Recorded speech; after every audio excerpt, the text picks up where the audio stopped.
Et salut à toi, bienvenue dans cette nouvelle vidéo où aujourd'hui je voulais te faire un petit retour d'expérience et je voulais te partager tout simplement, selon moi, les 3 éléments qui m'ont permis aujourd'hui de devenir millionnaire.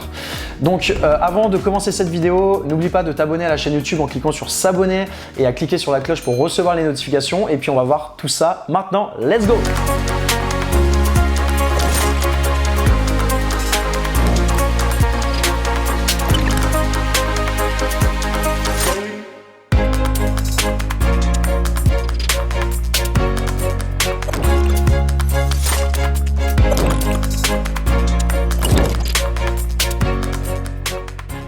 Juste pour recontextualiser, je déteste ce titre de « Voici les 3 éléments qui m'ont permis de devenir millionnaire ». J'aime pas du tout parler comme ça parce que pour moi, déjà le simple fait d'être millionnaire, ça se résume pas du tout à l'argent.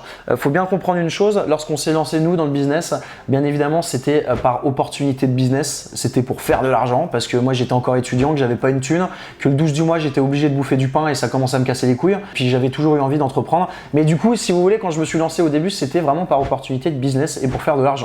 Après, quand on s'est lancé dans le business, du coup, pour ceux qui connaissent un petit peu notre histoire, nous on a créé une société de transport, après on a créé un blog, c'était dans le VTC, on a créé une chaîne YouTube, après on a donné des formations physiques, après on a créé un cabinet comptable, après on a créé une école, après on a créé un cabinet de conseil et après on a fait des formations en ligne. Il y a un moment, déjà tu commences un petit peu à gagner de l'argent et tu commences à comprendre pourquoi tu fais ça, tu vois. Tu commences à comprendre que au début c'est pour l'argent, mais en fait que tu te rends compte que oui, l'argent va pouvoir te permettre, va pouvoir t'aider éventuellement à être épanoui, va pouvoir éventuellement t'aider à être heureux. Mais alors vraiment, ça c'est quelque chose qui est vrai à 100%, que l'argent ne fait pas le bonheur. Je vous le dis, l'argent contribue à être heureux. L'argent contribue au bonheur, mais l'argent ne fait pas le bonheur. Je connais plein de personnes dans le business qui sont pas spécialement des amis parce qu'on a des valeurs forcément qui sont différentes, mais qui sont millionnaires très largement, mais qui sont seuls et qui sont pas épanouis et qui sont pas heureux du tout. Faut bien comprendre une chose, millionnaire ça veut rien dire. Moi je préfère 1000 fois avoir mon groupe d'amis avec les mêmes valeurs, avoir ma famille plutôt qu'avoir de l'argent tout seul comme un con. Avoir tout seul de l'argent comme un con, je vous le dis tout simplement, vous n'allez pas être heureux, vous n'allez pas être épanoui. Donc il faut bien comprendre une chose, être millionnaire c'est vraiment, ça se résume pas uniquement à l'argent, ça se résume à de l'accomplissement, c'est du travail, c'est de la persévérance, c'est un état d'esprit, c'est un mindset, c'est une vision que vous allez développer. Donc je veux vous partager quand même 3 éléments qui selon moi nous ont quand même permis avec moi et mon associé d'arriver à ce stade-là. Donc déjà le premier élément, c'est vraiment de savoir pourquoi tu fais ça et de savoir vraiment ce que tu veux dans la vie. Donc moi je vais te parler encore une fois à titre expérientiel.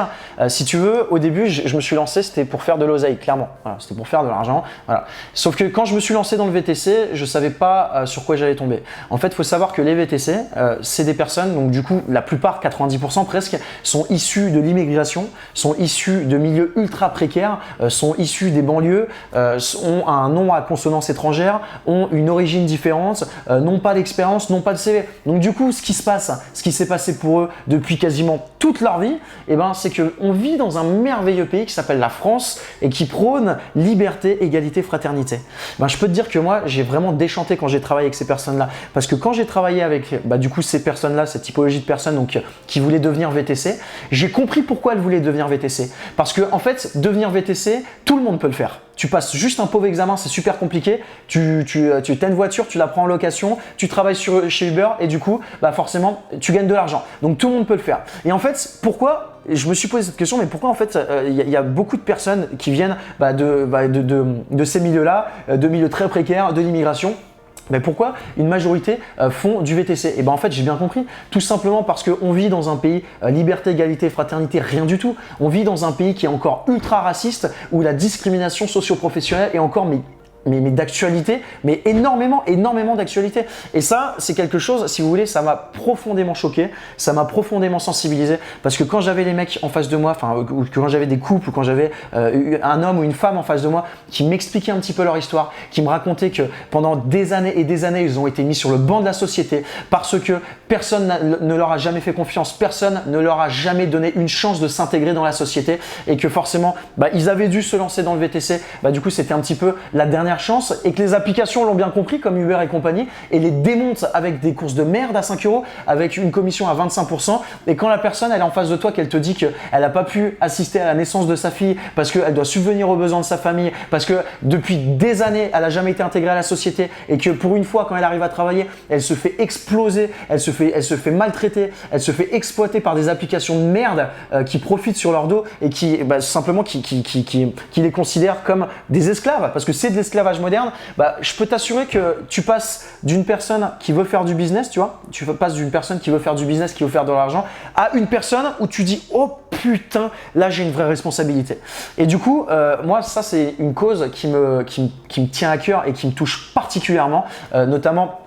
J'ai écrit un livre en ce moment que vous aurez peut-être l'occasion de voir à ce sujet-là, où justement je dénonce en fait cette discrimination socio-raciale et professionnelle dans notre pays en France, parce que c'est pas normal qu'en 2019, à l'heure d'aujourd'hui, il y ait encore autant d'inégalités entre des personnes qui soient françaises, comme français, comme moi par exemple je peux l'être parce que je suis un petit blanc français, et des personnes qui sont issues, je sais pas, par exemple, qui sont issues d'un autre pays, ou qui sont issues de la précarité, ou qui sont issues de l'immigration, alors qu'ils sont par exemple nés en France et ils ont autant d'inégalités.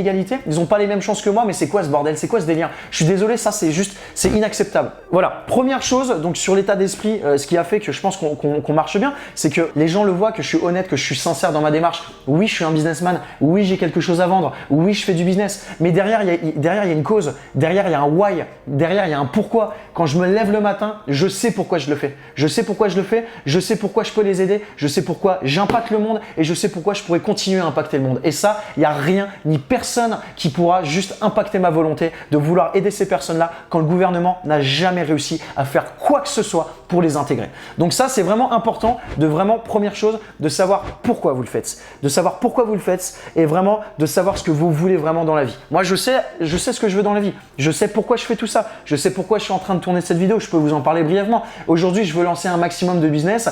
Déjà dans un premier temps parce que pouvoir partager mon expérience, partager un petit peu ce que j'ai réussi à faire dans la vie. Si je peux aider d'autres personnes et tout en gagnant ma vie en même temps, c'est magnifique. Mais tout ça, l'idée c'est vraiment de créer plusieurs business parce que j'aime créer des écosystèmes, j'aime être challengé par la création d'écosystèmes, mais tout ça, ça a un but, un objectif final, et ça va peut-être vous sembler con et peut-être que vous allez vous dire que c'est hors sujet, mais mon objectif en finalité c'est créer des associations, donc créer 2 associations. Donc pour ça il faut énormément d'argent et c'est pour ça que je veux créer des business qui soient rentables pour pouvoir par la suite créer des associations. La première, c'est créer une association pour sauver les orang-outans, parce que quand j'étais plus jeune, j'ai eu une expérience avec un orang-outan sauvage en Indonésie quand j'avais 12 ans. J'ai fait un trek sauvage avec mon père et mon frère dans la jungle et il y a un orang-outan sauvage qui nous a suivis pendant une semaine et du coup j'ai eu un vrai contact avec cet orang-outan et limite j'ai créé des liens d'amitié avec cet orang-outan. Et quand aujourd'hui je vois ce qui est en train de se passer, qu'il y a très précisément 100 orang-outans qui se font tuer chaque semaine à cause de cette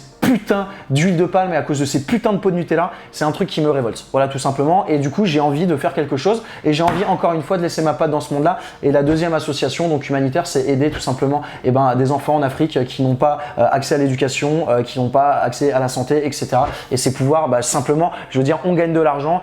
Moi, c'est bien, j'aime bien le confort, j'aime bien me faire plaisir, j'aime bien faire plaisir à mes proches, j'aime bien voyager. Mais à un moment, si on a de l'argent, c'est aussi pour que ça serve à quelque chose. C'est ma vision des choses. Donc ça, première chose, savoir ce qu'on veut et savoir pourquoi on le fait. Deuxième chose extrêmement importante, le passage à l'action. Si tu restes chez toi, si tu regardes des vidéos, si tu es inspiré, mais si tu n'appliques pas, si tu passes pas à l'action, il va rien se passer dans ta vie. Si tu passes à l'action, si tu fais des petites actions, et quand je dis un passage à l'action, c'est des petites actions quotidiennes, si tu mets en place des petites actions quotidiennes, oui, tu auras des résultats. Le plus important étant d'avoir à l'esprit que si tu sors pas de ta zone de confort, c'est pas possible. Il faut que tu sortes ta zone de confort. Il faut que tu fasses des trucs que tu n'es pas habitué à faire. Il faut que tu ailles, je sais pas, si tu as peur de parler en public, il faut que tu parles en public. Si tu as peur d'aller accoster des gens dans la rue, il faut que tu ailles accoster des gens dans la rue. Si tu as peur de faire des vidéos, il faut que tu fasses des vidéos. Il faut que tu sortes de ta zone de confort parce que plus tu le feras, plus tu vas devenir à l'aise, plus tu vas avoir confiance en toi. Et si tu veux devenir la personne, je sais pas, si je te dis dans 3 ans ou dans 10 ans ou dans 20 ans, dis-moi si tu pouvais t'autoriser à voir la personne la plus brillantissime que tu pourrais devenir. Dis-moi qui ça serait. Tu vois cette personne, tu l'as un petit peu en tête. Si tu veux devenir cette personne-là, il faut que tu sortes de ta zone de confort. Il faut que tu le fasses le plus possible parce qu'en le faisant le plus possible, tu vas habituer ton corps, tu vas habituer ton cerveau et tu vas prendre confiance en toi. Et si tu veux devenir une personne qui impacte le monde ou si tu veux devenir sans impacter le monde, si tu veux réussir dans la vie, il faut que tu aies confiance en toi, il faut que tu aies confiance en ton potentiel, il faut que tu aies la pleine conscience que tu peux tout défoncer dans ce monde-là et que ta seule limite, c'est dans ton cerveau. Troisième chose donc, qui nous a permis d'arriver là où on en est aujourd'hui, tout simplement c'est le travail. Alors je pense qu'on n'a rien sans rien. Nous, ça fait à peu près 3-4 ans qu'on s'est lancé dans le business.